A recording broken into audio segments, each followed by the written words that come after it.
Okay, here we are shopping.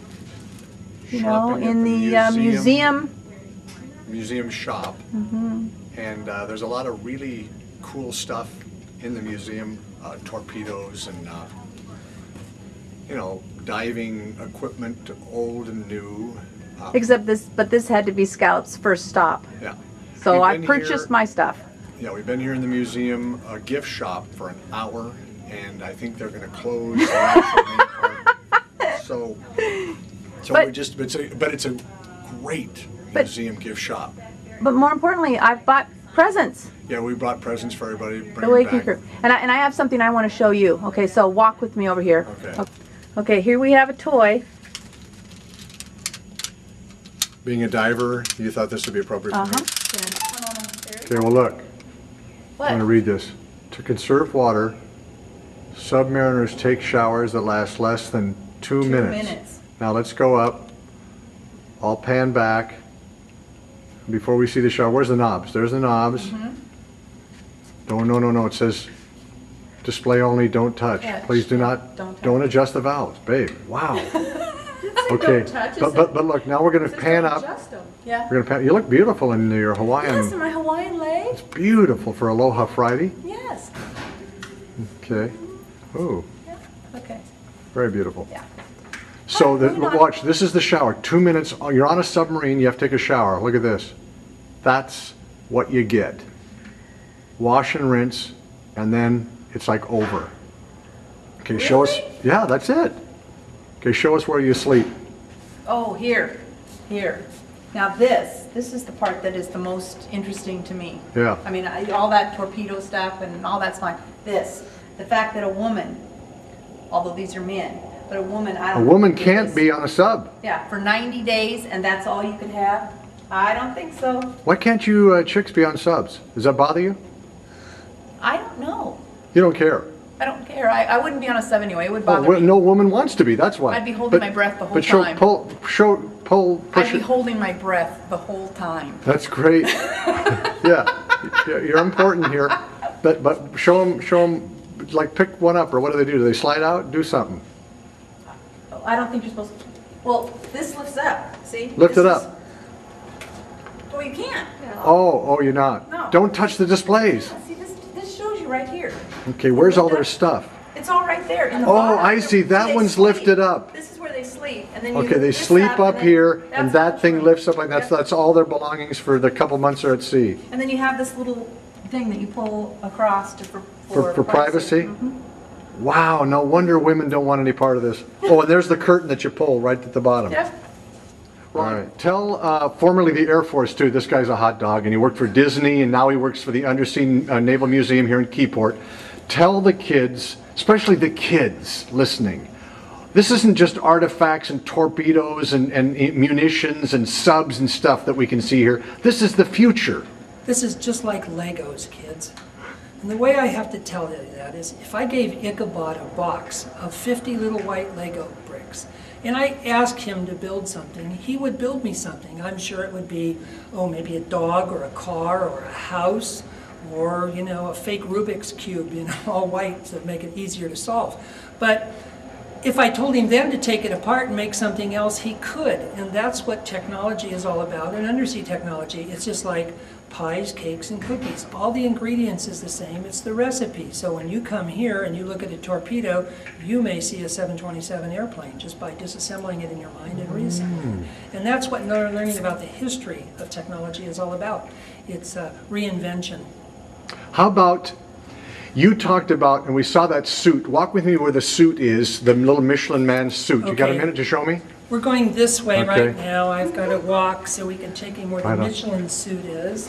Now, and it's because we know outer space. Oh, all right. So what are we looking at, Ron? This is an ADS system, atmospheric dive suit. And this particular one is a gym. This one was actually used in the oil fields in the North Sea. And this one's good for 1,000 feet the way it is, can be converted to 1,400 foot depth, but it's 1 atmosphere, so actually you can go in your street clothes, be placed inside of it. No saturation diving, which is generally what has to happen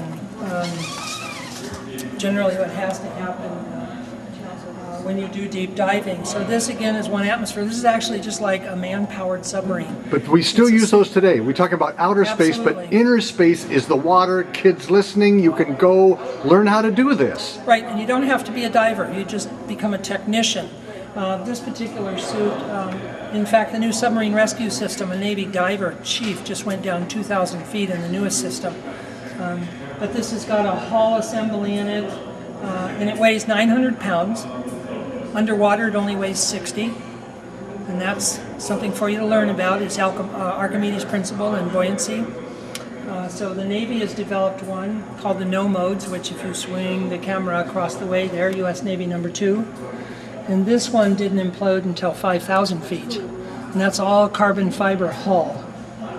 And that So particular- guys, girls, whatever, can dive in these things. We were talking earlier how there's 70% of the planet is water. There's much to be discovered. So kids, who are interested in diving, the Navy, go for it. Absolutely, and something else you should know too. Not only is the Earth 70% water, your body is 70% water, which is kind of an interesting trait, and it's mostly saline, salt waters. How much are we? Fluids. How much water are we? We're about 70% of fluids. Why don't we drown? So, well, it's the way we're configured. Ah, So, the way we're configured. so what else you want to show us? Well, here's Mark V. This is what Boots was based on. But obviously, this is a real Mark V, or what's called a Jake. And this is the old diving suits. Now that over there that we just looked at is more of a newer, Oh, the far one? yeah. That's a newer, modern version of this one, much deeper diving from this one. This is used in the civilian industry too, in the oil industry. Got it. And this guy is the old time. This is an old dive suit, yep, Mark V dive suit. Kind of Men of Honor, sort of that movie? Absolutely, that's Yeah. Men of Honor. So Ron, women are divers, and what is this exhibit we're looking at? This one is actually Navy women divers, and also we featured the ones that are in the Women Divers Hall of Fame. There haven't been any new ones that have actually come along. In fact, one of them is retiring now that was in command of Underwater Construction Battalion, and that was Captain Karen Lynn. But all of these women have achieved Wow. quite a level of success, and they What's that? have Hold on. to. I was going to say they have to meet the exact same standards as the men do when it comes to diving. There's no taking the standards down any. Everything is level in this playing field, whether it's a man or a woman diver. Oh, cool. Right here, it says, the physical qualification for women divers is the same as for men. Be physically fit and in good health. But then look here. You can see this with you. Hey, here, look. She dove, this is Donna Tobias. Tobias, yeah. She dove with a 200 pounds 200 pounds of of gear. gear. She dove in water that was often dark, cold, and turbulent, accompanied by men, some of who were supportive, and many more who resented her invasion of their domain. Wow. So What you year may- was this? What year was this? 1975. 1975. So Give it she up may have for had- Donna Tobias. She may have been physically fit, but she was still Took- getting grief. yeah, right on. No matter what you do, you're going to get grief. You press on anyway. Well, no good thing ever goes unpunished. What was that? No good thing ever goes unpunished. Exactly. That's why you got me.